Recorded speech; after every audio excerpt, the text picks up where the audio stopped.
Bebevela okokuqala enkantolo ebigcwele phama labasolwa abayishumi nesithupha babhekene namacala okukhwabanisa, inkohlakalo, ukweba kanye nokushintshisana ngemali ngokungemthetho. Baboshwa ngemva kophenyo olwaqala ngo-2017 kanti kukholakala ukuthi benza izigidi zamarandi ezivumelwaneni zokufakwa kwezimpawu ezimotweni zamaphoyisa. Lamaphoyisa ayiqashwe ophikweni lokuthengwa kwempahla kanye nezimoto kanti inkampani ezizimele nazo zahlomula kule zivumelwano zenkohlakalo. Umbuso uqale wasiphikisa isicelo sebhayili salowo isikhulu sophiko oluthenga impahla uJames Ramanjalam nongumsolwa kwelinye icala.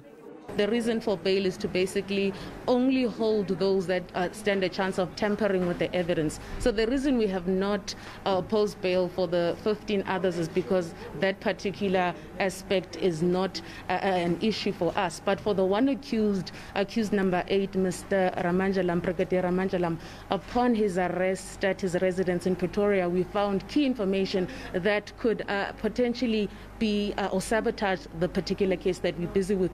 Ukhomishana wamaphoyisa Pitoli ukwamukele ukuboshwa kwalabasolwa wathi inkohlakalo ayinandawo emaphoyiseni. Uphinde wathi bakholwa ukuthi banecala eliqinile.